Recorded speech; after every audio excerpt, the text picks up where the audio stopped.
இப்ப நடந்துகிட்டு இருக்கிற ஐபிஎல் ஏலத்துல ரிஷப் பண்ட் பற்றிய பேச்சு தான் உலக அளவில் ட்ரெண்டிங் ஆகி வருகிறது. அதற்கு காரணம் இதுவரை இந்த ஒட்டுமொத்த ஐபிஎல் வரலாற்றிலேயே அதிக தொகைக்கு ரிஷப் பண்ட் தான் விலை போகி இருக்கிறார். இந்த ஐபிஎல் ஏலத்தில் இவரை 27 கோடி கொடுத்து லக்னோ அணி வாங்கியிருக்கிறது. இதுதான் ஒட்டுமொத்த கிரிக்கெட் வரலாற்றிலேயே ஒரு தனி நபருக்கு அதிகபட்சமாக கொடுத்த ஏலத்தொகை என்று கூறி வருகின்றனர். ஆனால் இதில் பலருக்கும் தெரியாத மற்றொரு ஆச்சரியமான தகவல் என்னவென்றால், ஐசிஎல் எனப்படும் லீக் தொடர் தனியார் நிறுவனத்தால் 2007ஆம் ஆண்டு நடத்தப்பட்டது.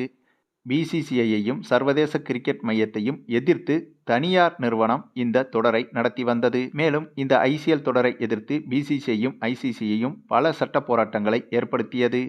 ஆனால் அதையும் தாண்டி இந்த ஐபிஎல் தொடரை வெற்றிகரமாக தொடர்வதற்கு இதை நடத்திய தனியார் நிறுவனம் ஒவ்வொரு வீரர்களுக்கும் அதிக கோடிகளை கொட்டி கொடுத்தது.